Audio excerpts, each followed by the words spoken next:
আপোনাৰ কাৰণে হয়তো আচহুৱা লাগিব যে এজোপা অৰ্কিড উদ্ধাৰ কৰি পুনৰ উজ্জীৱিত কৰি তোলাৰ ব্যক্তি অসমত কিমানগৰাকী আছে।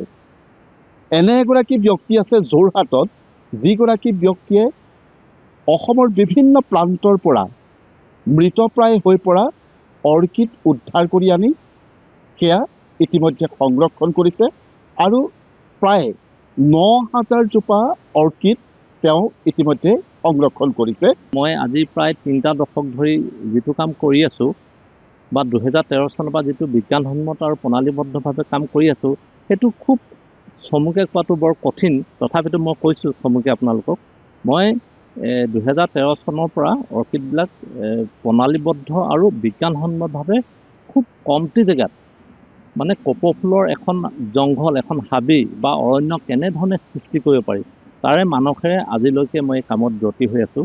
আৰু আমি অৰ্কিডবিলাক মানে অসমৰ বা নৰ্থ ইষ্টৰ বিভিন্ন প্ৰান্তৰ পৰা আমি ৰেস্কিউ বা উদ্ধাৰ কৰিহে আনো, আমি ইয়াত সংৰক্ষণ কৰিছোঁ।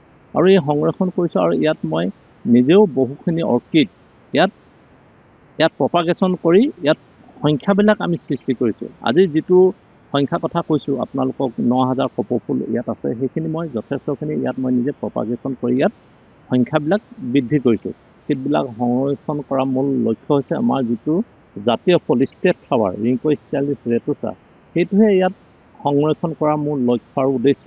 আৰু এই উদ্দেশ্যটো এনেকুৱা নহয়, ইয়াত মই কোনো প্ৰফেশ্যনেলৰ কোনো কথা ইয়াত জড়িত নাই। মোৰ এইটো হৈছে নিচা।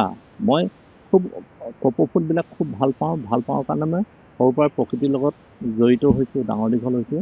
৩৪০টাকৈ প্ৰজাতিৰ অৰ্কিড সংৰক্ষণ কৰিছে আৰু খুব শৃংখলিতভাৱে বিজ্ঞানসন্মতভাৱে। মিঠু গগৈৰ দৰে যিসকল প্ৰকৃতিপ্ৰেমীয়ে কাম কৰি আছে, তেওঁলোকৰ এই কিন্তু চিন্তাধাৰা সঁচাকৈয়ে যোগাত্মক আৰু সমাজৰ কাৰণে এক ভাল বাৰ্তা বুলি আমি এই মুহূৰ্তত অৱগত কৰিব পাৰোঁ।